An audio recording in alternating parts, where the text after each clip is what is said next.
Üks New Mexico ema läheb tavalisel neljapäeval tööle, kuid ta ei jõua kunagi sisse. Kõik tema asjad on siin majas, aga teda ennast pole siin ja see pole tema moodi, et ta ei helista koju, et endast märku anda ega võta kaasa oma käekotti ja telefoni. Ta kaob, jättes maha oma auto, võtmed, ravimid ja mõlemad mobiiltelefonid. Mitmel põhjusel ma ei usu, et ta lahkus omal soovil.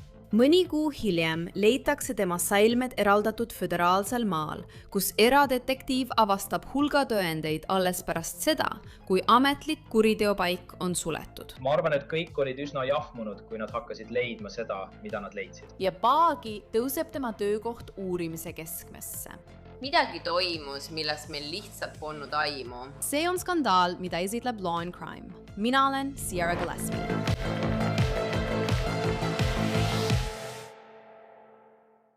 Los Alamos riiklik labor New Mexicos hoiab Ameerika kõige piiratumalt hoitavat teavet, konfidentsiaalseid tuumasaladusi, millele pääsevad ligi vaid kõrgeima julgeolekutasemega isikud.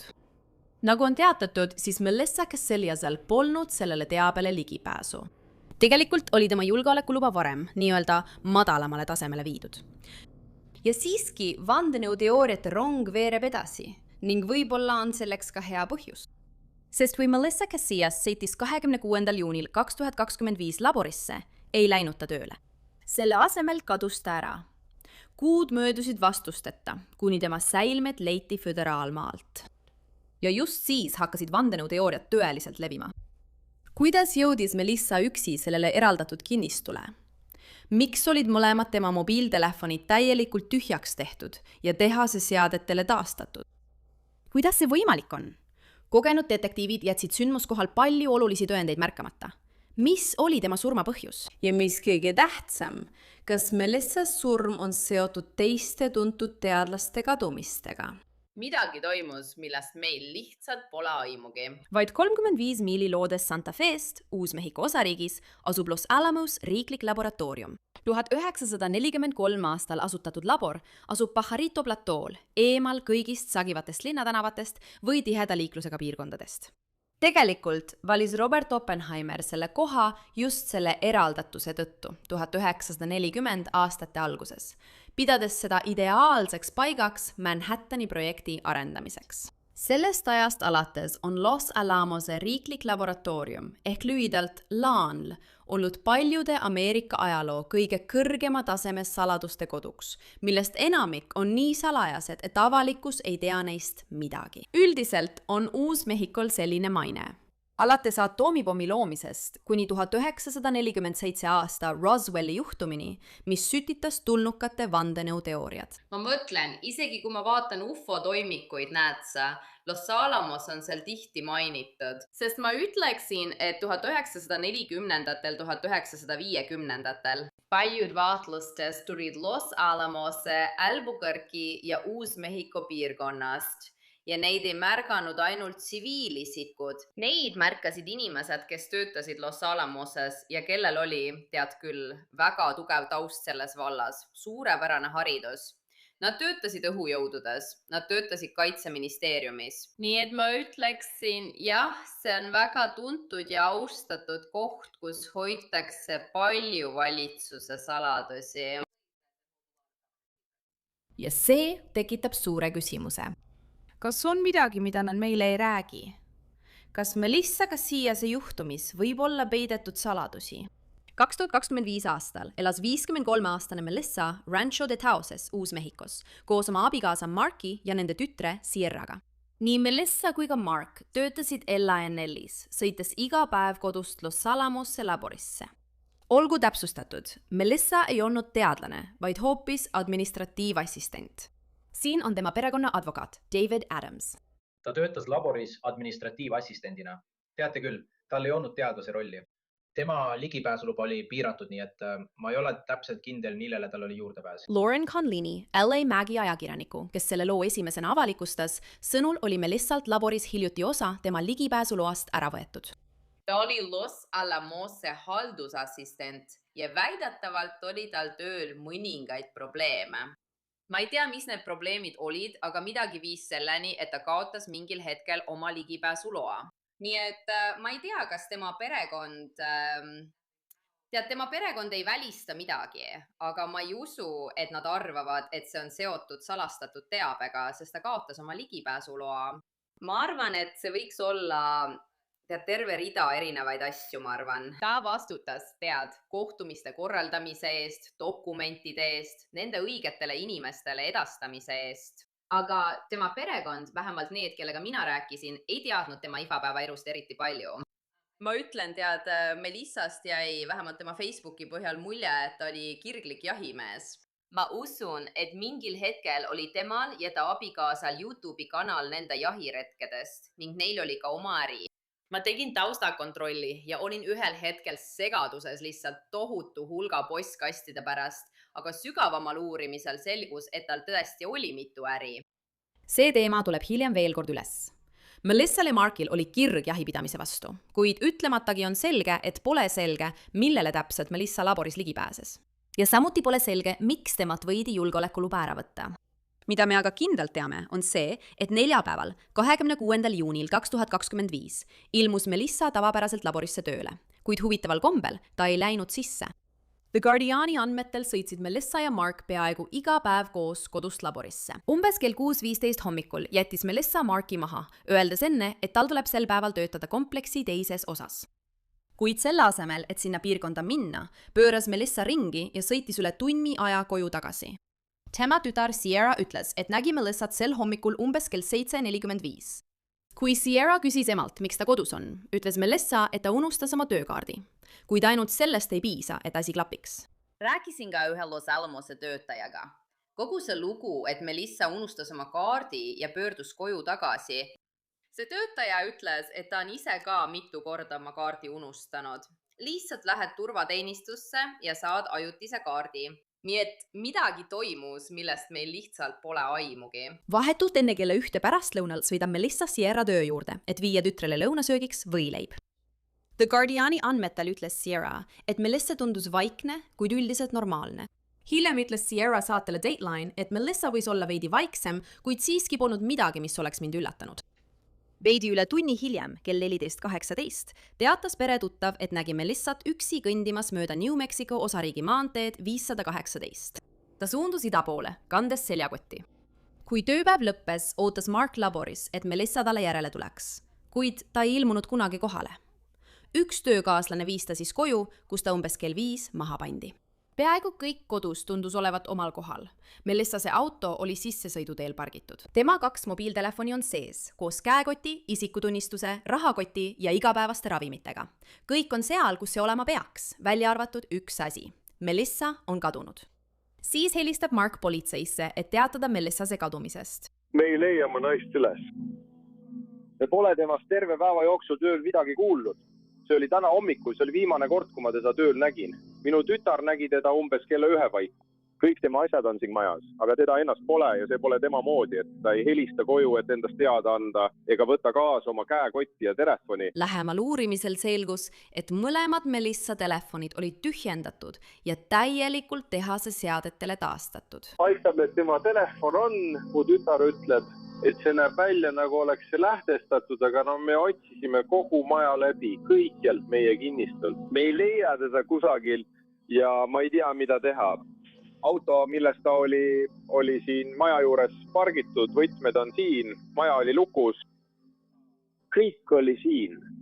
Sa saad aru, mida ma mõtlen. Nii et ta tuli koju, auto oli siin hoovis pargitud, võtmed on köögilaual. Mis ta nimi on? Mina olen Melissa Casillas. Ja me helistasime haiglasse, et uurida, sest tead, kui seal ei ole mitte kedagi sees, tead, üldse sellist, sest me mõtlesime, et võib-olla kui temaga midagi juhtus ja kõik tema asjad on siin, siis keegi ei suudaks teda tuvastada. Ja ainus asi, mille sa ütlesid, et ta kaasa võttis, oli tema telefon. Ta ei võtnud midagi kaasa. Nüüd jätab ta oma telefoni ja kõik asjad siia, aga ta võtab alati oma asjad endaga kaasa. Mu tütar üritas tema asukohta jälgida ja nad jälgivad alati 11, aga tema telefon on tühjaks tehtud. Asi on selles, mida me ei mõista, et ta ei oleks kunagi kõiki pilte ja kogu infot oma telefonist kustutanud. Kõik need asjad kokku lihtsalt ei klapi. Kui Melissa oleks vabatahtlikult kuhugi läinud, siis miks ta oleks jätnud maha olulised asjad nagu oma isikutunnistuse ja rahakoti, rääkimata tema väga vajalikest ravimitest?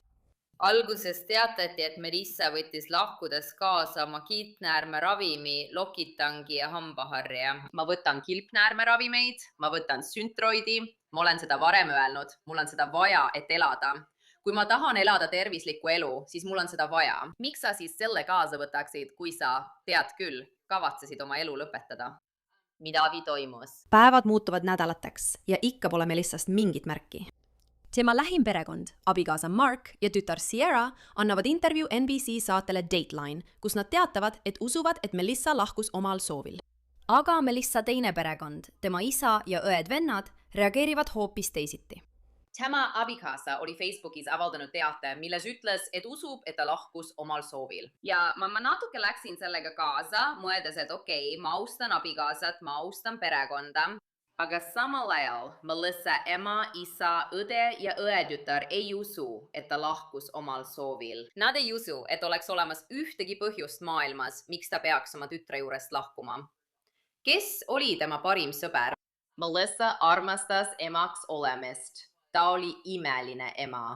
Kuna perekond ei ole ühel meelel selles, mis võis Melissaga juhtuda, ei saa laiem avalikkus jätta juhtumit seostamata teiste kadunud teadlaste juhtumitega. 10 kadunud teadlast, kellel oli ligipääs salastatud materjalidele. See on olnud üleriigilistes uudistes juba kuid. Nüüdseks on kadunud või surnud juba üle 10 inimese, kõik seotud kaitsetööstuse, tuumauuringute või kosmosevaldkonnaga. Aprillis nõudis esindajate koja järelevalvekomitee ametlikult FBI-lt teavet, soovides teada, kas nende juhtumite vahel on mingi tegelik seos. Ja sellega on vandenõuteooriad internetis levinud kulutulena, alates ufode varjamisest kuni välisriikide luuretegevuseni ja Venemaa või Hiina sihitud rünnakuteni. Ja kuigi mitte midagi sellest pole tõestatud, viib see ikkagi küsimuseni, mida me kõik küsime. Kas Melissa kadumine on seotud nende teiste kadunud teadlastega? Rask on etada, sest on olemas sarnasusi. Ma mõtlen, et Uus-Mehhiko osariik ise on siin suur ühisosa. Ja fakt, et tead, veel üks töötaja kadus samuti. Ta oli Los Alamosest pensionil, aga ta kadus. Melissa kadus. Kindral Neil McCaslin. Ma mõtlen, tal olid loomulikult sideme kaitseministeeriumiga. Ta töötas seal.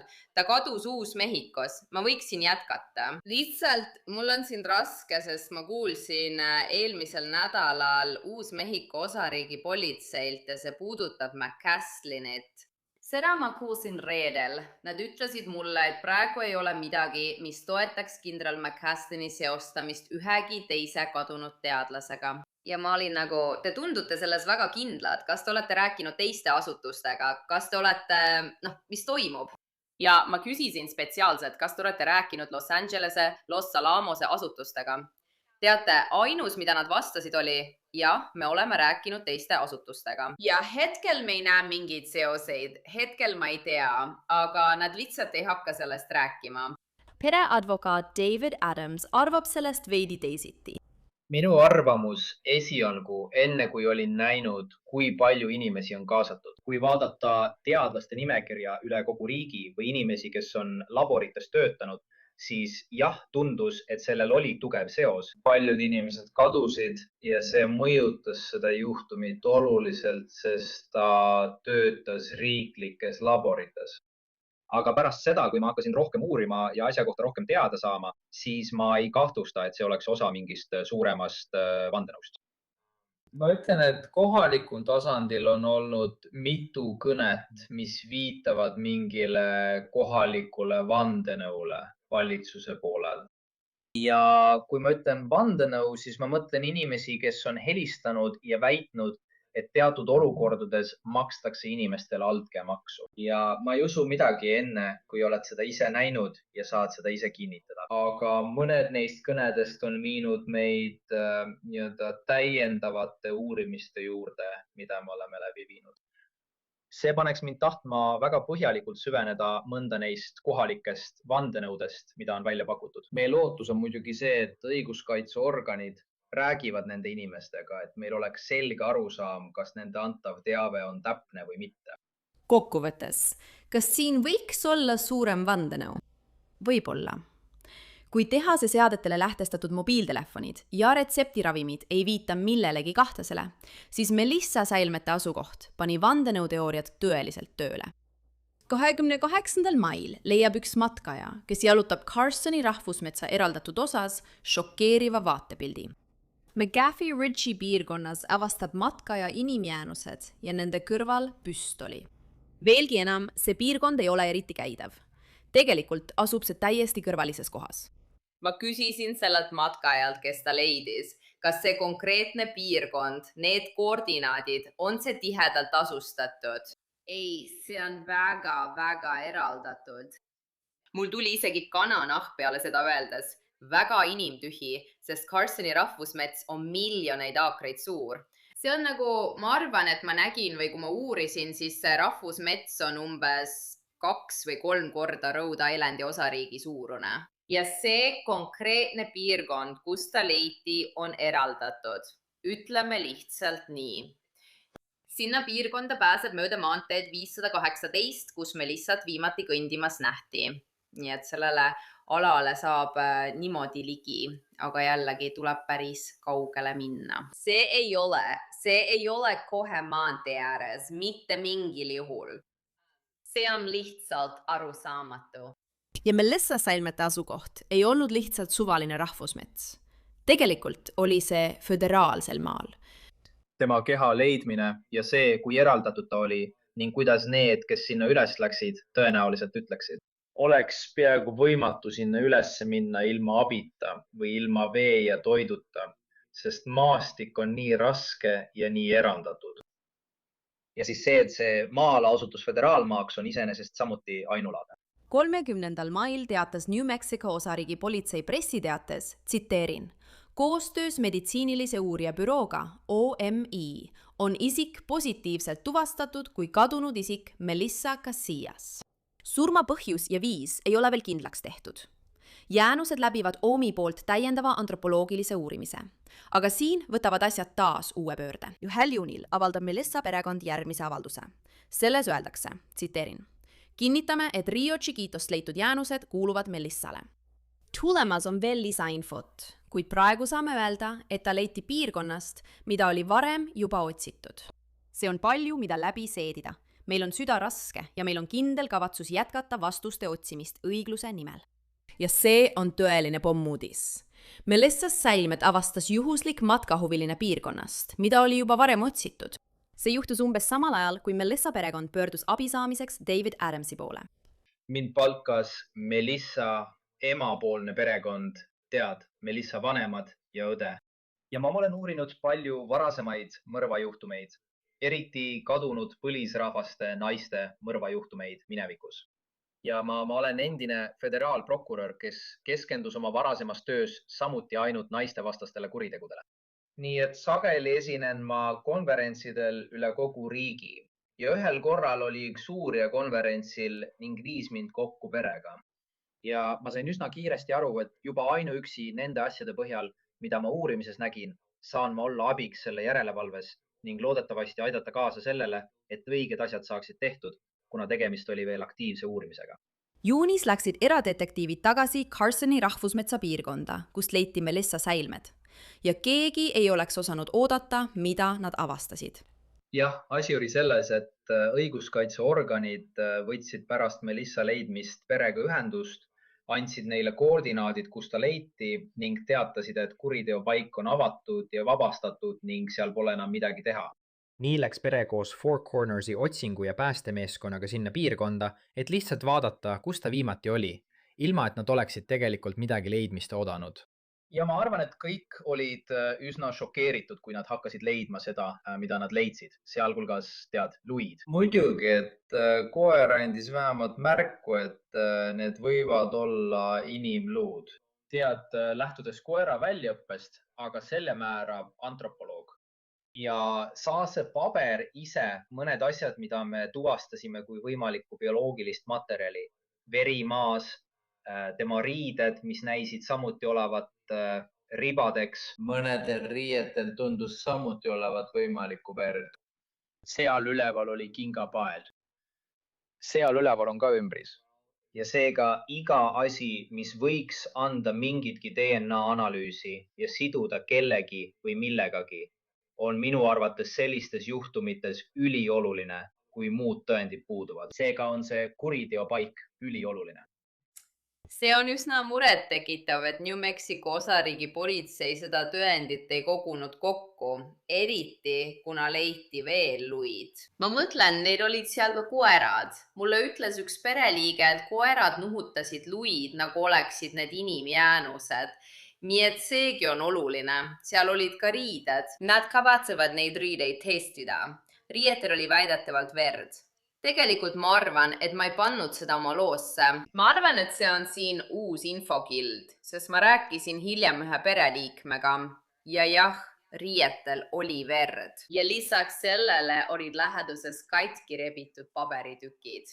Ja Melissa õde võrdles seda käekirja mõne Melissa kodus oleva käekirjaga. Või tead, ma arvan, et tema õe tütar mainis, et Melissa oli talle mõned kaardid kirjutanud või midagi sellist. Ja nad ütlesid umbes, et see näeb välja nagu Melissa käekiri. Nii et otsingumeeskond on ilmselgelt väga professionaalne. Nad pakisid selle tõendi korralikult kokku, nagu nad pidid, ja andsid selle advokaadile, kes omakorda andis selle üle New Mexico osariigi politseile. Nii et väidetavalt, või peaksin ütlema oletatavasti, politsei kaasab nüüd selle tõendi oma uurimisse koos OMI-ga, et teha kindlaks surma põhjus ja viis. Sest ma mõtlen, me mõlemad teame, et see peaks olema kaasatud.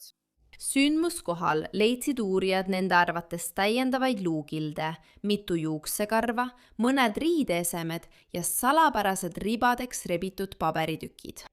Ma olen kindlasti väga uudishimulik nägema, kuidas kohtuantropoloogid ja nende leiud omist sellest samuti abiks on. Aga juba see, et tema lähedusest leiti paberit, mis oli kas rebitud, ribadeks rebitud või lõigatud, mis iganes see ka ei olnud. Ja et see oli nii selge isegi 11 kuud pärast tema kadumist. Arvestades fakti, et selles piirkonnas on nii palju vihma ja lund, tundub väga ebatõenäoline, et paberil oleks kiri nii selgelt loetav pärast nii pikka aega. Ma olen siin palju küsimusi esitanud. Näiteks võtsin ühendust Cassiuse perekonna advokaadibürooga või selle advokaadibürooga, mida nad kasutavad. See on, kui ma ei eksi, Parnell and Adams. Ja ma ootan vastust, sest ma tahan teada, kui lähedal see puulaja koordinaatidele oli, näiteks kus ta leiti. Kas me räägime jardidest, jalgadest? Millest me räägime? Ma mõtlen, ma tahan teada, kas riided olid laiali pillutud. Mul on lihtsalt palju küsimusi selle kohta, kuidas see kõik leiti. Loomulikult tahan ma näha verd riietel. Ma tahan selle anda meie sõbrale Joe Scott Morganile, kes oskab võib-olla mustrit määrata, aga ma lihtsalt ei ole veel vastust saanud. Lihtsalt leides kogu selle lisatõendi, mis leiti nädal pärast kuriteopaiga sulgemist ja pärast seda, kui see piirkond oli põhjalikult läbi otsitud, see tekitab kindlasti veelgi rohkem kahtlusi. Üks asi, mille olen vähemalt tuvastanud, aga mida ma ei saa kindlalt väita, sest ma pole seda testinud, aga tundub, et seal oli näiteks mingisugune tuvakakott, mis sinna üles jäeti. Erinevad tüüpi karvad, ma ei ole ekspert, aga need näevad kindlasti välja nagu erinevad tüüpi karvad ja mõnel juhul isegi nagu loomakarvad. Ja kõik see, iga väike vihje, mida kuriteopaigad leida võib, on väga kasulik ja võib hiljem olla võtmetõend, mis tuvastab kellegi, kes seal võis olla. Ja selle kohtu ekspertiisi analüüs on uskumatult oluline. Kuidas on võimalik, et hoolikad uurijad jätsid kõik need tõendid esimesel korral lihtsalt märkamata? Nii, et ma võtsin esmaspäeval ühendust New Mexico osariigi politseiga. Ja tead, enne seda avaldas nende reageerimiskiirus mulle väga muljet. Nad olid kiired, nad suhtlesid minuga. Nad ütlesid, tead, see oli PIO, kellega ma rääkisin ja tema ütles, ma saan sulle kõik need vastused. Ja see oli umbes nädal tagasi, kui ma esimest korda teatasin, et tema koljus ei olnud ühtegi projektiili. Aga ma nägin kogu seda infot ja mõtlesin, et ei, ma pean teadma, miks see neil märkamata jäi. Aga see on nagu sa ütlesid, ma mõtlen, võib-olla nad ei arvanud, et see on oluline, aga ma ei tea, mis...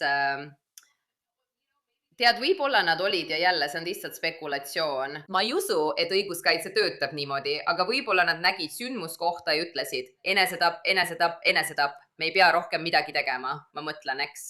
eriti kui sul oli väga pikka aega narratiiv, et Melissa jutumärkides lahkus omal soovil.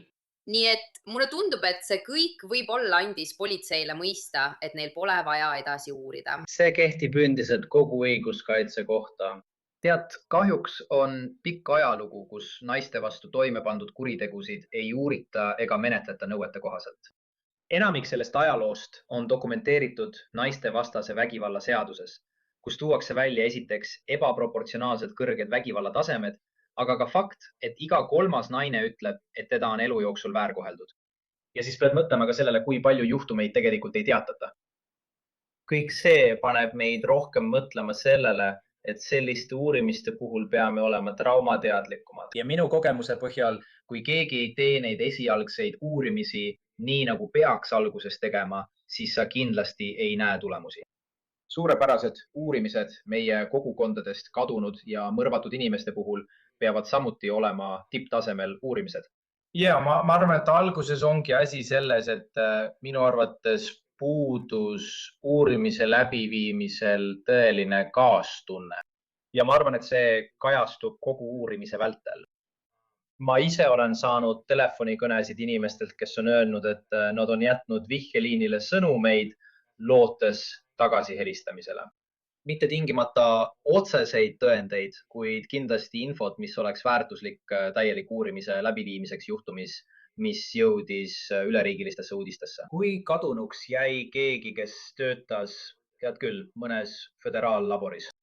Ja seega on kindlasti ootus, et seda tuleks teha palju põhjalikuma asjatundlikkusega kriminaaluurimise poole pealt. Aga siiski arvestades fakti, et ta töötas piirkonnas, mis on varemgi üleriigilist tähelepanu pälvinud, tahaksid sa sellele kindlasti tähelepanu pöörata. Ja ausalt öeldes, arvestades, et ta leiti föderaalmaalt ja tal oli selline töö, oleksin ma eeldanud ja lootnud, et FBI oleks vähemalt algses uurimises osalenud. Ja minu teada ei käinud nad minu teada seal, kus ta leiti, ega ole selles juhtumis eriti palju teinud. Ja ma oleksin lootnud, et nad oleksid nende asjaolude tõttu rohkem kaasatud olnud.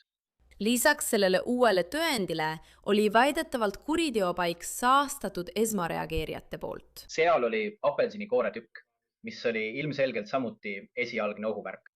Ja hiljem saime teada, et õiguskaitseorganid olid märkinud, et see pärines kelleltki nende enda meeskonnast.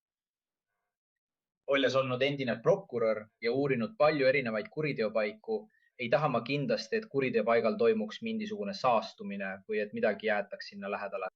Sa ju tahaksid, ma mõtlen. Minu lootus ja ootus, nagu ka üldsuse ootused peaksid olema, on see, et õiguskaitseorganid ei jäta sündmuspaigale mingit prahti.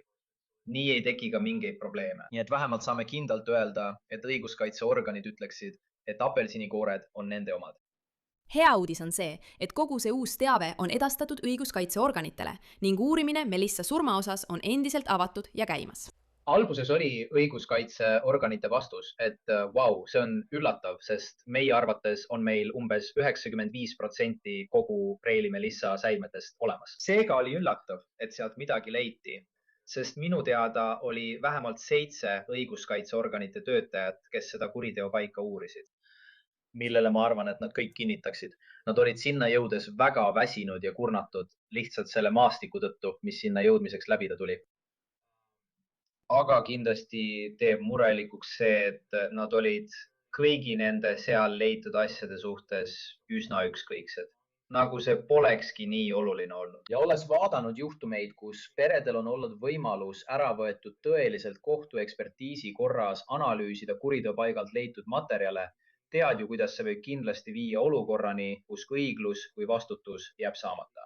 Sa lihtsalt ei taha näha, et tehakse vigu. Ja nii nagu mina aru saan, peaks analüüs toimuma nii, et osa neist leidudest antakse kohtumeditsiinilise uurimise büroole ja osa neist leidudest jääb õiguskaitseorganite kätte, et nad saaksid teha veel ühe analüüsi. Kuid enamik läks omile. Tegelikult võtsin ma ühendust omi advokaadiga, et veenduda, et oleks selge arusaam, et see leiti ja et nad võtavad selle samuti tõendina vastu. Ja nii see ka toimus. Nad tulid ja kogusid kõik tõendid kokku ning tegid neist tõenditest kontoris pilte. Ma ise ei kinnitanud seda omiga.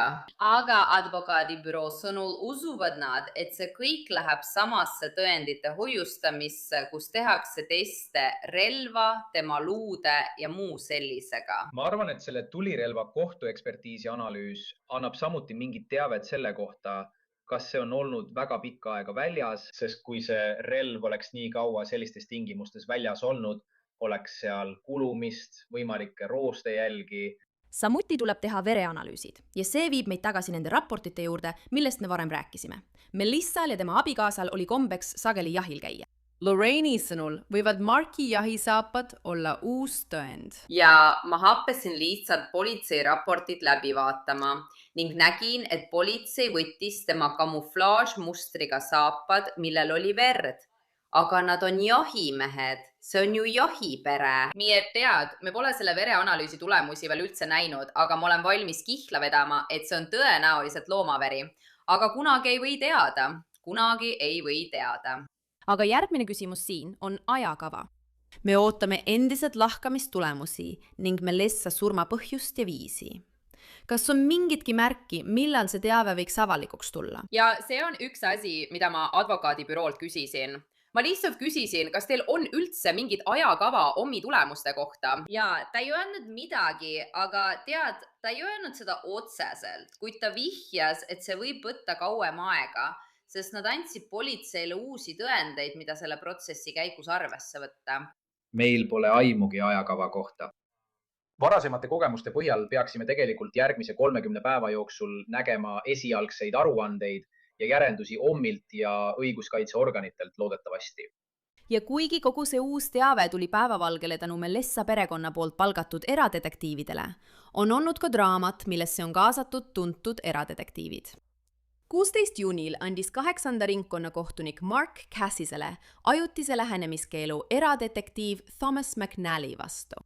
Kohaliku uudistallika Taos News andmetel väitis Mark, et McNally on alates käesoleva aasta aprillist sihikule võtnud teda ja tema perekonna eskaleeruva avaliku ahistamise, laimamise ja kuritegelike ähvarduste kampaaniaga. Eelmisel kuul toimunud kohtuistungil ütles Mark kohtunikule järgmist. Teie au, lihtsalt et teile aimu anda, ma ei kasuta enam sotsiaalmeediat. See ahistamine ja kõik, mis toimus, oli lihtsalt liiga palju. Nii et osa infost jõuab minuni ekraanipiltidena, aga me saame ekraanipilte iga päev. Taos News teatab, et McNally ahistas Marki väidetavalt sotsiaalmeedias ja tekstisõnumitega, öeldes, et Mark tappis oma naise. McNally võttis väidetavalt ka ühendust Marki tööandjaga, avaldas tema finantsandmed ja kutsus isegi avalikust üles Markil ja Sierral silma peal hoidma, kasutades jälgimatuid mobiiltelefone. McNally avalikul Facebooki lehel Emerald Eye Investigations and Consulting kirjutas ta väidetavalt tsitaadi. Keegi pole turvaline, Mark. Tunnista oma patud. 16. juunil andis kohtunik Emilio Chavez välja ajutise lähenemiskeelu, öeldes tsitaadi. Väidetav käitumine ei ole üksikjuhtum, vaid kujutab endast jätkuvat käitumismustrit. See hõlmab korduvaid suhtlusi, avalikke süüdistusi, ähvardusi, hirmutamist ja soovimatut kontakti, mis on suunatud Marcus Siase ja tema perekonna vastu. Nii et Marcus Sias sai Uus-Mehhiko kohtuniku poolt Thomas McNally vastu ajutise lähenemiskeelu. Ma arvan, et see oli peamiselt veebipõhine ahistamine, vähemalt sellest, mida mina nägin. Selle eradetektiivi palkas Melissa perekond, tema ema, õde ja õedettar. Muide, nad enam ei tööta koos. Tegelikult otsustas eradetektiiv, et ta lihtsalt ei saa uurimisega tol hetkel edasi minna. Aga jah, ta süüdistas Mark Cassias paljudes asjades. Ta jagas oma Facebooki lehel palju infot. Mark Casillas ütles, et ähvardas teda ja tema eelmisest abielust pärit tütreid ning ähvardas neid tappa. Kui Mark oli talle saatnud lõpetamisnõude, siis ta ilmselt läks internetti ja muutis olukorra veelgi hullemaks. Ja siis, kui oli aeg pidada see virtuaalne kohtuistung võimaliku lähenemiskeelu üle, ei ilmunud McNally kohale. Nüüd ütleb ta, et see oli sellepärast, et talle ei toimetatud dokumente korrektselt või ta ei saanud neid üldse kätte. Aga ma arvan, et kohtunik nägi seda ja otsustas, et teate mis, ma annan selle korralduse vähemalt septembrini. Aga tead, McNallyt ei keelatud otseselt juhtumist rääkimast. Talle keelati lihtsalt, jah, Marki süüdistamine, aga ilmselgelt ma ei usu, et ta teeb selle kallal veel lisatööd. uurimine Melissa kadumise ja surma kohta jätkub endiselt ning meil pole ikka veel palju vastuseid. Aga nende jaoks, kes on juhtumile kõige lähemal, on endiselt asju, mis lihtsalt ei klapi. Hea meeles, et Melissa säilmed leiti 28. kuupäeval. 30. kuupäevaks kinnitati hambakaartide abil, et tegemist oli temaga. Ja alles 1. kuupäeval tehti tema koljule esmane skaneerimine ning siis selgus, et seal ei olnud ühtegi kuulikeha. Nii et minu oletus oli, et arvestades mõtet, et ta lahkus omal soovil, mida ma muide ei usu. Ma ei usu, et ta seda tegi. Seda silmas pidades, ma ütlen sulle, ja kuna relv oli lähedal, siis võib-olla nad lihtsalt ütlesid, et tead, see näeb välja nagu enesetapp. Mitmed põhjusel ma ei usu, et ta lahkus omal soovil. Kindlasti minu vaatenurgast ja kõike seda, mida ma olen näinud, kahtlustan ma kindlasti, et selles juhtumis on mängus võõras käsi. Ma arvan, et arvestades selle juhtumi olemust, Melissat ennast ja seda, et päev enne tema kadumist oli tema 20 aastapäev, 3 päeva varem oli tema tütre keskkooli lõpetamine. Ja arvestades, kuidas tema perekond ja kogukond Melissat tundsid, see poleks olnud üldse tema moodi, et ta kaoks või enesetapule mõtleks. Need esimesed ohumärgid olid muidugi väga suured. See, kuidas tema telefon oli maha jäetud ja mõlemast telefonist oli kogu info kustutatud, oli kindlasti samuti kahtlane. Ta ei võtnud kaasa ühtegi ravimit ega midagi sellist, ükskõik kuhu ta tol hetkel läks. Kõik need ohumärgid olid algusest peale olemas. Tegelikult võis teooria, et Melissa lahkus, et oma elu lõpetada, uurijate hinnanguid algusest peale mõjutada. Spekulatsioon, et see võis olla enesetapp, on minu arvates midagi, mida enamik inimesi kipub tegema olukordades, kus pole palju tehtud selle kindlaks tegemiseks, kas tegemist võib olla kuriteoga. Ja saadõttu ei soovitaks ma kunagi, et kui leitakse surnukeha teadmata asjaoludel, oleks enesetapp esimene järeldus. Ei ole minu jaoks eriti üllatav, et kompuutertomograafia, mille kohta ma praegu saan ainult spekuleerida, sest ma pole seda raportit näinud. Seega ma ei saa kindlalt väita, kas see on nii, kuid ilmselgelt on avaldatud mõned leiud, mis viitavad sellele, et pole mingeid märke sellest, et peas oleks olnud tulirelvahaav. Ja see kõik tähendab minu jaoks lihtsalt seda, et surma põhjus on midagi muud ja see peaks omi leidudest välja tulema. Kui ma hakkan seda politseiraportit läbi vaatama, siis ma tõesti usun, et alguses oleks võinud olla natuke rohkem kiiret tegutsemist. Kui pereliikmed, otsesed pereliikmed, nagu Melissase abikaasa, oleksid võib-olla rohkem rõhku pannud sellele, et leidke mu naine. Ta on kadunud, mitte et ma arvan, et ta läks ise kuhugi. Ma arvan, et see ongi see, tead, ja isegi kui sa nii arvad, siis see on okei. Sul on oma põhjused, see on okei. Aga lihtsalt, kui mina oleksin uurija, tahaksin ma asja põhjalikumalt uurida. Ma tahaksin teada, miks. Sa tead, mida ma mõtlen? Ma tahaksin teada iga selle juhtumi aspekti. Ma tahaksin kõike uurida. Samal ajal ütlevad need, kes on perele kõige lähemal, et iga päevaga kogevad nad emotsioonide tulva. Ma arvan, et nad alustavad nüüd täiesti uut leina peatükki, nüüd kui ta on leitud. See on võtnud neid viimase lootuse, et ehk ta on kuskil elus ja tuleb kunagi koju tagasi. Nüüd on minu arvates lein asendunud vajadusega nõuda vastutust ja õiglust, sest nad usuvad, et selles juhtumis on palju ohumärke. Nad ootavad ärevusega mingisugust lahendust selle juhtumi kohtuekspertiisi osas, et nad saaksid tõeliselt hakata paranema. Teades, et kui keegi oli selles osaline, ja see oli mõrv, siis ta tuuakse selles juhtumis kohtu ette. Ja ma arvan, et see annab neile tõesti võimaluse alustada tervenemise teekonda. Muidu on see olnud pere jaoks äärmiselt emotsionaalselt kurnav ajaperiood. Ma arvan, et nad lihtsalt püüavad kõige suhtes väga ettevaatlikud olla. Ma arvan, et nad on segaduses. Ja nagu ma mainisin, on nad olnud nii pettunud ja kurvad, et peavad Melissat nende vastu kaitsma. Nende süüdistuste eest, et ta lahkus omal soovil, lihtsalt sellepärast, et nad tunnevad tema iseloomu ja teavad, et ta ei teeks midagi sellist. Ma arvan, et neil pole isegi olnud aeda leinata. ma ütlen ka seda, et Melissast leiti jäänused koos lähedal asuva püstoliga, kus igaühe mõtted, kes ei mõtle Los Alamose seosele või millelegi muule, liiguvad enesetapu suunas. Ja see on pere jaoks lihtsalt laastav, sest nad teavad, et ta ei teeks seda. Nad teavad, et ta ei teeks seda. Nad teavad, et selles loos on midagi enamat. Nii et ma lihtsalt loodan nende pärast, et me saame mõned vastused, et nad saaksid võtta aega leinamiseks. Kuna uurimine on endiselt avatud ja käimas, on vihjeliin endiselt olemas, oodates uusi juhtlõngu. Pärast seda oli ilmselge, et vihjeliin ja kogukonnalt tuli palju teavet. Ja selles on palju, mida läbi töötada ja kindlasti, kui juhtub selline juhtum, tekib palju vandenõuteooriaid ning võib tulla infot, mis pole üldse asjakohane ega kasulik. Aga oli palju inimesi, kes tulid välja ja andsid infot, mis viitab sellele, et see polnud tema tegu. Ja ühega neist inimestest tuleks rääkida ning neid tuleks uurida, et näha, kas on olemas mingeid konkreetseid tõendeid, mis toetaksid nende poolt välja pakutud oletusi. Minu arvates on selliste juhtumite puhul tavaliselt olemas kontrollinimekiri. Ja seda tuleks väga hoolikalt punkt-punktilt läbi vaadata. Et olla kindel, et oled läbi vaadanud kõik võimalikud lahtised otsad või kaudsed tõendid, mis võiksid aidata uurimises mingile järeldusele jõuda.